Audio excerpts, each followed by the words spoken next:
Before you immerse yourself in tonight's terror, hit that subscribe button if you think you can handle even darker stories lurking in the shadows. Alright, let me tell you how this all started. I was desperate for work after I lost my job as a mechanic. Not just any mechanic. I worked at this high-tech factory where we handled sensitive materials.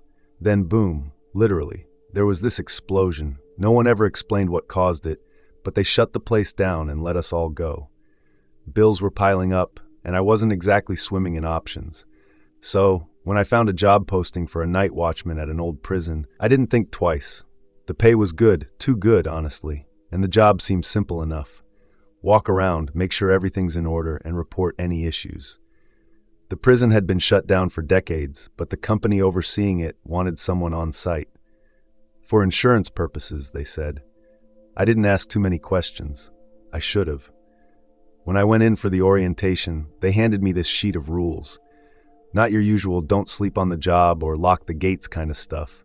These were strange. I'll never forget the way the guy who hired me, the only other person I ever saw in that place, looked at me when he gave me the list. His eyes were dead serious, like he was handing me survival instructions, not workplace guidelines. Here are the rules they gave me. Rule 1, always carry a coin in your pocket. Rule 2, if you hear footsteps behind you, never look back. The moment you do, you'll meet someone who doesn't belong here. Rule 3, never step into cell 13. If you do, you'll be trapped there forever. Rule 4, do not check the guard's logs at midnight. If something is written you didn't experience, don't acknowledge it. Rule 5, at 3 a.m., the clock in the main hall will stop. Don't touch it or it will stop you too. I laughed when I first read them. I mean, who wouldn't? It sounded like someone was trying too hard to write a horror story. But the guy wasn't laughing. Follow the rules, he said. Every single one, no exceptions. I wanted to quit right there, but I couldn't afford to walk away. So I nodded, stuffed the rules into my pocket, and started my first shift that night. Let me tell you, walking into that place alone was like stepping into another world. It wasn't just quiet, it was dead. The kind of silence that presses on your ears and makes you second-guess every sound. The halls were long and dimly lit, with these old, flickering bulbs that made the shadows dance. The walls creaked like they were alive, and sometimes I'd catch this faint metallic smell in the air, like blood, or maybe rust. But I told myself it was just an old building. I wasn't about to my imagination run wild on the first night. When I took this job, I didn't expect it to feel this heavy. Walking into the prison for my first shift felt like stepping into another world, a world that time had forgotten. The walls, once whitewashed and clean, were now dull and cracked, marked with graffiti and stains that told stories no one wanted to hear. After signing in, I started my patrol. My job was simple enough. Check each section, note anything unusual, and make sure the place stayed secure. But as I walked the halls, the silence wasn't the comforting kind. It was oppressive. The kind of quiet that feels like it's pressing down on you. I had the rules folded in my pocket, and every so often I'd take them out to remind myself why I was there and how to stay safe. I wasn't sure what to make of them yet. They felt more like superstitions than actual guidelines. Always carry a coin in your pocket. That was rule 1. I'd grabbed an old quarter before leaving home, just to be safe. By the time I reached the East Wing, it was already clear this part of the prison was different. It was colder, noticeably so. I checked the thermostat on my watch, something I'd never paid attention to before, and it showed a drop of almost 10 degrees. Maybe the heating just didn't reach here anymore. My flashlight beam swept across the walls as I walked. This wing used to hold some of the most dangerous inmates, or so I'd been told. Now, it was just empty cells and peeling paint. Still, I couldn't shake the feeling that I wasn't entirely alone. As I moved further into the East Wing, I made a mental note of the things I saw. A loose door hinge here, a broken light fixture there, small stuff that I figured I'd report later. My footsteps echoed off the concrete floors, the sound bouncing around in a way that made it hard to tell where it was coming from. That's when it happened. I heard the faint clink of something small hitting the ground. At first I thought maybe I'd kicked a loose piece of debris, but then I realized my pocket felt lighter. The coin. It had slipped out and landed a few feet ahead of me. The quarter lay there, catching the beam of my flashlight. I walked over to pick it up, but as I reached down, I froze. The coin didn't roll. It had landed on a slight incline, and gravity should have done the rest. But it stayed perfectly still, like something was holding it in place. I stood there for a moment, debating what to do. Maybe it was just a coincidence. Maybe I was overthinking it. But Rule 1 flashed in my mind again, and I decided not to take any chances. I bent down, grabbed the coin, and slipped it back into my pocket. That should have been the end of it, but as I turned to leave, I heard a sound. It was faint but distinct, the soft scrape of metal against concrete. My flashlight immediately swung back to the spot where the coin had been. Nothing. No movement, no sign of anything unusual. Still, I didn't linger. I moved out of the east wing as quickly and calmly as I could, my mind racing. Back at the guard station, I tried to shake it off. Maybe the sound was just my imagination, or maybe it was something mundane, a loose screw or a bit of debris shifting. But the more I thought about it, the harder it was to convince myself. I pulled out the rules again, reading through them carefully. Rule 1 wasn't about the coin itself. It was about something else, something that made me feel like that quarter was more than just a piece of metal. Whatever it was, I was starting to realize that these rules weren't just for show. By the time I set out for my next round, my grip on the flashlight was a little tighter, and my steps were a little more cautious. I kept moving through the west wing, hoping the rest of the night would go by uneventfully. The prison felt even older here, more decayed, more forgotten. The flickering lights cast long shadows, and the silence was thick, like the walls were holding their breath.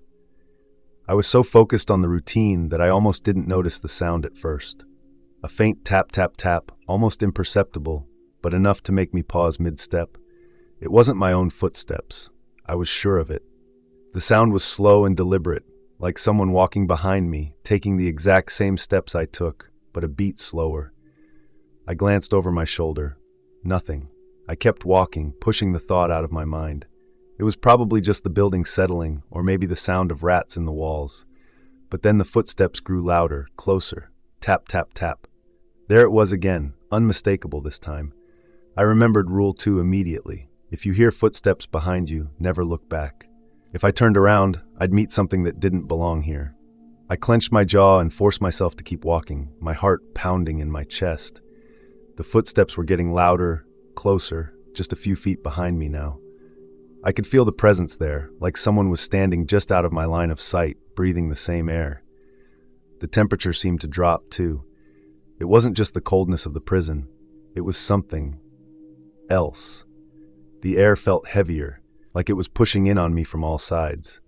But I still didn't turn around. I rounded the corner of the hallway, hoping to get a better sense of the space. I glanced down at the security monitor mounted above the door to the next wing. My blood ran cold.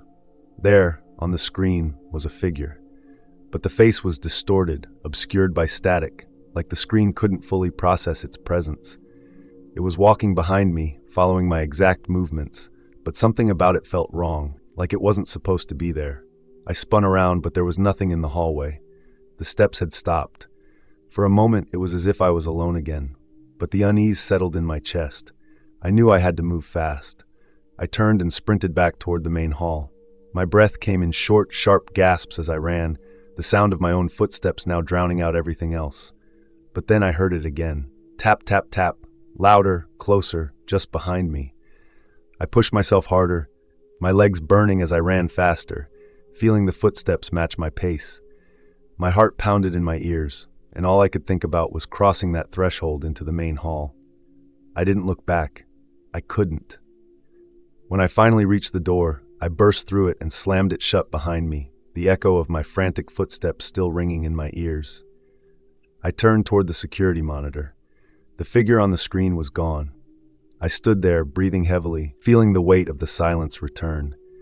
But it wasn't the comforting silence I'd felt earlier. It was hollow, empty, like something was watching me from the other side of the screen. I'd been hearing the sound of dripping water for what felt like hours. It wasn't unusual. This place had been abandoned for years, and the pipes were always in need of repair. The east wing was particularly bad, with leaks coming from every corner. I'd already patched up a few earlier, but this one sounded like it was coming from inside the wall itself, deep within the concrete. I grabbed my flashlight and crouched down next to the crack where the water was seeping through. The wall was damp, cool to the touch, and the air had that musty old smell to it. I shone the beam into the gap, trying to locate the source of the leak. That's when I heard it. At first, it was just a faint rustling sound, like whispers carried through the air. I froze, the hairs on the back of my neck standing up. The sound was too distinct to ignore now. It was coming from inside the walls. I leaned in closer, pressing my ear against the cold concrete.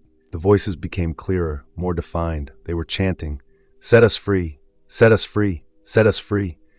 I pulled back, my heart racing. The whispers were in unison, all of them speaking my name. John, John, John. It wasn't just one voice. It was dozens, hundreds, layered together, all saying my name at once. I felt it inside my head, like their voices were echoing in my skull. I couldn't move. I couldn't breathe. I took a step back, but before I could retreat any further, the wall cracked.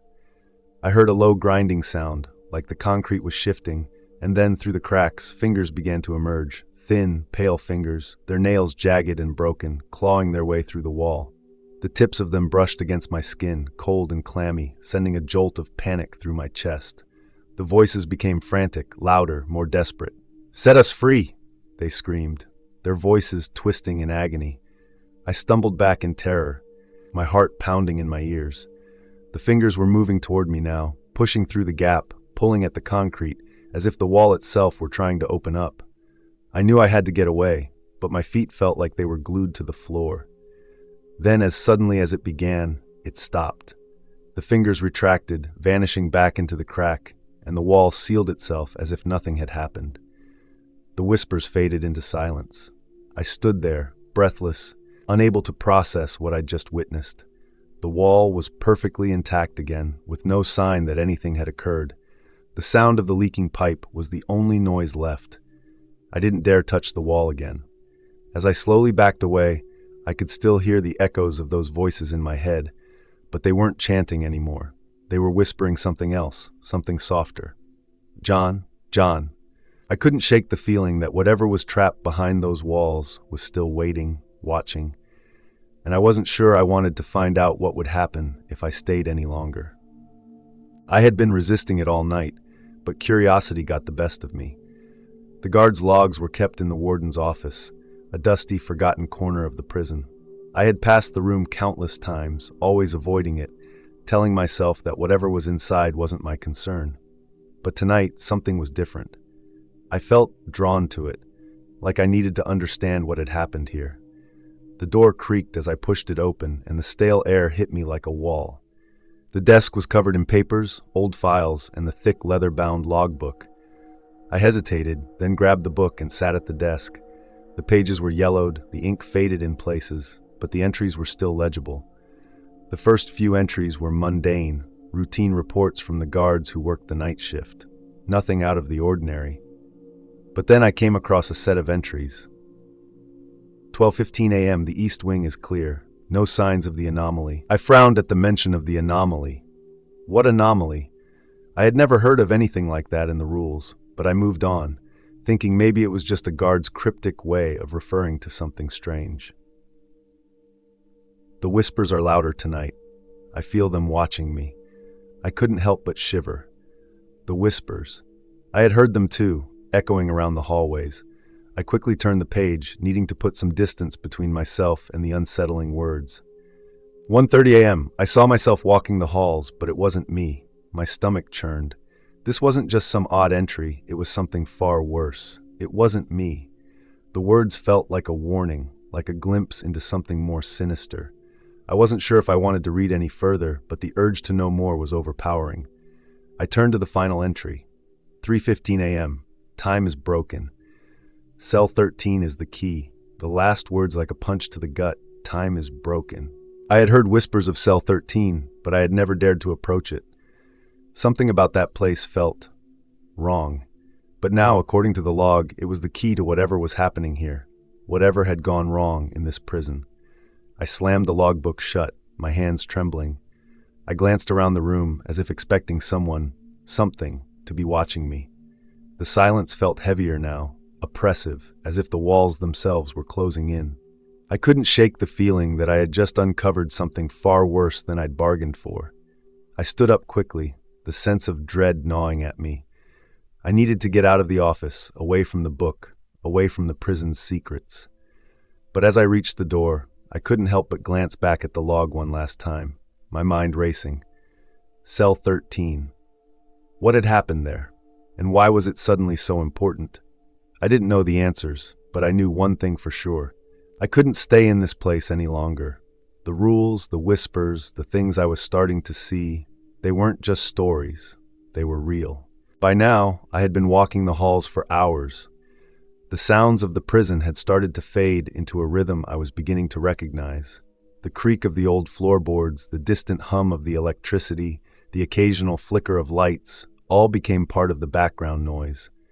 But something felt different tonight. I didn't want to go to cell 13. I knew it was against the rules. In fact, I had avoided that part of the prison from the start.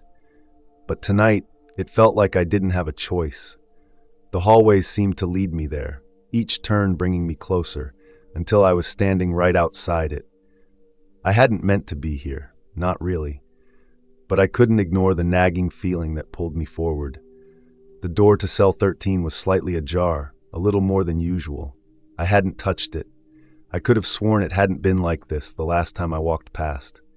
I stood in front of it for a moment, staring at the darkened doorway. Something about the space beyond it felt off, but I couldn't put my finger on it. I glanced down at the clipboard in my hands, trying to focus on the paperwork, but the sound of my own voice caught my attention. "Help me, please." It was soft, almost like a whisper, but it was unmistakably my voice. I froze. There was no denying it. It sounded like me. I didn't know if it was my mind playing tricks or if I was hearing things from the cell, but the more I tried to convince myself to walk away, the louder the voice seemed to get. I took a step closer, almost against my will, and heard it again. "Help me, please." I couldn't shake the feeling that it was me, but also not me. I could feel my hand reaching for the door, my fingers moving without thought. I wasn't thinking about the rules or the consequences anymore. I just needed to understand why this voice sounded like mine. As I pushed the door open, it creaked softly.